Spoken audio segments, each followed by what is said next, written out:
Welcome to chapter number 3 of Hornbill, Discovering Tut, the saga continues. Many of you must have heard the name of King Tut. In history, he is known by two names, Tutankhaten and Tutankhamun. Why he has got two names, that also has been answered in this chapter itself. But this mummy was talked about a lot. He was one of the famous pharaohs. There was a famous dynasty of Egypt. It's the Golden Dynasty, which is said, and he was the last heir of that powerful dynasty. He suddenly died, and he died as a teenager. So his death, of course, it created a sensation. This his mummy also for a long time was not discovered, and suddenly it was discovered in 1922 by Howard Carter. So when the mummy was discovered, there was a huge sensation around the world because of this discovery. That's why the chapter has been titled Discovering Tut. That means his mummy was discovered. Then why it is called the saga continues? The reason is that at the time of his discovery, people were anxious to get the answers to two questions. How did he die, and what was his age exactly at the time of his death? So this mummy, of course, when it was discovered, these two questions were left unanswered.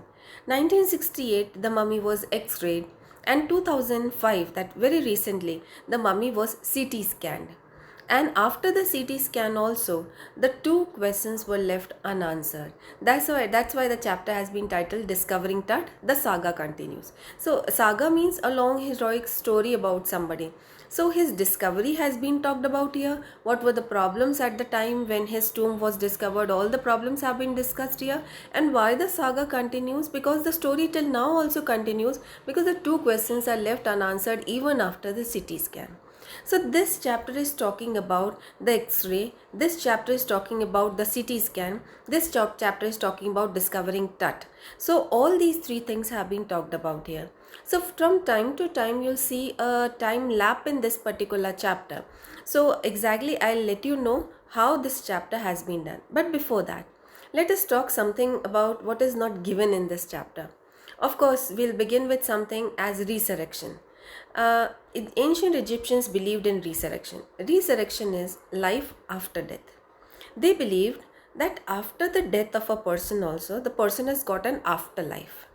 So because they need their bodies in the afterlife, because they need some money in their afterlife, ancient Egyptians preserved the dead bodies in the form of mummies. So because they believed in resurrection, they did this. Then these mummies were kept safe, and to keep the along with the mummies there were a lot of treasures which was buried along. They believed that they could carry their riches with them, so they thought that they would require their money after their death, that means in the afterlife. So they used to bury the mummies with huge treasures. And to keep the mummy safe from that treasure, like to keep that treasure and that mummy safe, what they did was they used to evoke a curse along with the mummies. They used to say that whosoever will disturb the sleep of the sleeping pharaoh here, that person would meet an untimely death. So what they did was that they evoked the curse, and because of this curse, the thieves dared not enter the mummies. We must have seen many films also have been made on this particular thing also, that the sleep of the pharaoh should not be disturbed. So this is how this chapter talks about. But the thing that I have to tell you is Howard Carter kept on searching for many years. He went to Egypt, and in Egypt he went to a particular place called Luxor. You can see in this particular map here, because we have to begin from something which has been given in this chapter.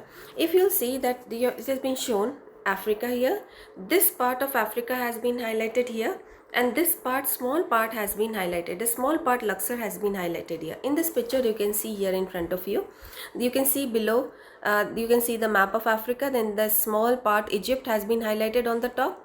From Egypt you can see this river Nile, and you'll see a small square there. It's written there Luxor. This part has been highlighted again, and you can see the river Nile, and one side you can see the valley of the kings, and one side you can see the valley of the queens. They used to preserve the dead bodies of the kings and the queens. And then they had, you can see there is one place which is called said here, the tomb of Tutankhamun. That was King Tut. Now Howard Carter for many years kept on searching this mummy. He could not. One day his workers reported that among the rocks they found a sealed doorway. So he opened the doorway, and they found a group of stairs, a staircase. They went down, they found another sealed doorway, they broke the doorway, they found a long passage. After the passage, there was another sealed doorway. They broke that, but not completely, they just made a hole. And when Carter put the torch inside, he was just astonished to see that the room was full with gold. Everything was made of gold. They broke the doorway and entered. They found everything over there. There was a throne made of gold, everything. But they could not find King Tut's tomb. Then they found that there were two gilded statues. Gilded, if you must know. See, one thing is made of gold, and one thing, it can be copper or anything, and it is plated with gold. So, when it is just with a thin layer of gold, it is plated, it is called gilded. So now he found there were two gilded statues, and looking carefully, found that between the two gilded statues there was another sealed doorway. They broke it, and inside was King Tut's tomb. And the tomb, they found there was a coffin. The coffin was made of gold. They opened the first coffin, they found there was the second one. They opened the second coffin, they found there was the third one. After opening the third one, they were astonished to see the mummy over there. And this is how Howard Carter, he was sponsored by Lord Carnarvon.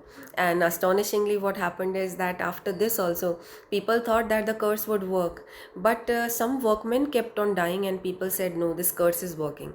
But Lord Carnarvon and Howard Carter, Lord Carnarvon was the sponsor, and Howard Carter was the British archaeologist who was discovering. Both of them lived a long life. But how much did that curse work, we don't know. But still, that's another thing, like superstitions and all are there in the society. So that also was one of them. But still, the mummy at the time of discovery in 1922 was a huge sensation, because it was after so many years that it was discovered. So now let us begin this chapter. I think so this is enough for you to understand what's the importance of this mummy, because it was one of the richest mummy of the world. So people were waiting when it should be discovered. 1922 was a big year for Carter. So Howard Carter. So let's begin this particular chapter. So let's see the introduction to it. You can see in this picture, here the image of King Tut has been drawn. Then let's see this particular introduction. He was just a teenager when he died. This he is King Tut, the last heir of a powerful family that had ruled Egypt and its empire for centuries. He was the last heir. The reason that his death, people believe that it was in history also, plus at the other time also it was a huge event. The reason being that he was the last heir, and after his death, the people say that this dynasty came to an end. So let's continue. And its empire for centuries. He was laid to rest laden with gold. Laden with gold, it was full completely. You can say, I told you, the room was full with gold. Laden with gold and eventually forgotten. People forgot where his mummy was. In 1922, the modern world has speculated. A very good word, students. Speculated is to think. So the modern world has speculated about what happened to him, with murder being the most extreme possibility. I told you, two questions were there. One, what was his age at the time of his death? Second, how did he die? So people kept on speculating. They kept on thinking, okay, guessing. This was the reason. This must have been the reason. But many people thought the best reason was murder. Then, the murder being the most extreme possibility. Now, leaving his tomb for the first time in his almost 80 years, Tut has undergone a CT scan that offers new clues about his life and death.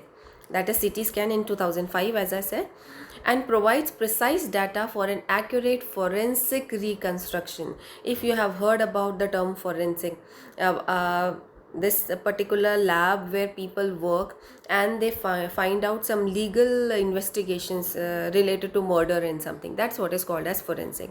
So forensic reconstruction of the boyish pharaoh, they wanted a complete reconstruction. What happened, how did it happen, what was his age, everything they wanted to confirm through this CT scan. And this boyish pharaoh, Egyptian kings were called pharaohs. Now let us begin this chapter, and the chapter begins with how the CT scan was started. So A.R. Williams here, you'll find he has built an atmosphere of mystery, and the chapter ends also with the same atmosphere. So let us see how his mummy was taken out, on which date it is on which in which year it is, 2005. So let's begin. An angry wind stirred up ghostly dust devils. See how the chapter is begun here in the form of a mystery. Okay, an angry wind stirred up. It was like stirring up ghostly dust devils. It was like a ghost. It was like devil, and dust was moving in everywhere. So an atmosphere of mystery, because what was done? King Tut was taken out for a CT scan. The mummy was taken out for a CT scan. So they were saying the wind also turned angry. Okay, angry dust devils, as King Tut was taken from his resting place in the ancient Egyptian cemetery known as the Valley of the Kings. I hope you know what's a cemetery. Cemetery is where the dead are buried under the ground, and a crematorium is where the dead are set to fire. The bodies are set to fire. That's a crematorium. This is a cemetery. Okay, what people call as Kabristan. Here it is the Valley of the Kings, where they believe that all the mummies of the kings have been kept. Okay, in the ancient Egyptian cemetery known as the Valley of the Kings, dark bellied clouds. That means the clouds also turned dark. So A.R. Williams is building an atmosphere of mystery. Wind was blowing, the clouds turned dark, had scudded across. Scudded means spread. Had scudded across the desert sky all day, and now veiling the stars, veiling, covering. The veiling the stars in casket grey. Casket grey, many people believe it's black, but it is not. It is dark grey color. The coffin is made of this color. People believe that coffin is made of black color. No, it's casket grey, dark grey color. So all the clouds have turned dark grey, as though it's a sign of somebody's death or some a premonition that something is going to happen, which is wrong. Okay, then veiling the stars in casket grey. It was 6 p.m. on 5th January 2005, the day of the CT scan. 5th January 2005, the world's most famous mummy glided headfirst into a CT scanner brought here to probe the lingering medical mysteries of that little understood young ruler who died more than 3,300 years ago. It was after 3,300 years that the mummy was taken out for CT scan. How is a CT scan done? That also you must have an idea. There is a sort of a machine which has got this sort of a dome. There is a stretcher here. The body is, or the mummy, whatever it is laid on the stretcher, and the person is, it is very slowly, it glides inside, and there is a dome. So from domes, all the rays, x-rays and all are sent, and then the CT scan is done. See, how is a CT scan different from an x-ray? X-ray gives two-dimensional image. You can see in the x-ray, you can see only the length and the breadth, but a CT scan gives the three-dimensional image. So it can be taken on the computer, it can be tilted. X-ray can only be two-dimensional, and a CT scan is three-dimensional. That's the difference. So let us read the last line again. The world's most famous mummy glided. That means it was like glide, it was sent inside. Okay, head first into a CT scanner brought here to probe. Probe means to enter deep, like to understand. Okay, to probe the lingering medical mysteries. Lingering, from a long time they have not been understood. Pending, we say. Lingering medical mysteries of this little understood young ruler who died more than 3,300 years ago. All afternoon, the usual line of tourists from around the world had descended into the cramped rock-cut tomb. Students, I told you, Howard Carter found a staircase, he entered. Then he found a passage, then he found the room. So, is this place now open for the tourists? Yes. Tourists now can go to that place, and the mummy is kept there, but now it is kept in a glass box so that people can see it. So now that day also tourists were there, but they were talking very slowly to each other, because in everybody's mind what worked was the curse. So now all afternoon the usual line of tourists from around the world had descended. Descended means to go down. Had descended into the cramped. It was a very small place. It was not airy or a big place. Very small place. Cramped. Rock cut tomb are some 26 feet underground. Now you understand the staircase must have been down 26 feet underground to pay their respects. You can understand how his mummy was protected for a long time. Okay, then they gazed at the murals. Gazed means to watch very carefully. Murals are the carvings and all made on the wall. So they were looking at the murals on the wall, and then they were waiting to see Tut's mummy. They gazed at the murals on the walls of the burial chamber and peered because it was now kept in a glass box, so they were looking like that inside, okay? And peered at Tut's gilded face, the most striking feature of his mummy-shaped outer coffin lid. Okay, the lid is also kept there. Students, the outer coffin, people believe that outside the coffin, they used to make the face of the person. they used to carve that face of the person, so that when a person comes back, he has no problem in finding his own body. So this was also there on King Tut's coffin, and the tourists used to see it. Then peered at Tut's gilded face, the most striking feature of his mummy-shaped outer coffin lid. Some visitors read from guidebooks in whisper. The reason?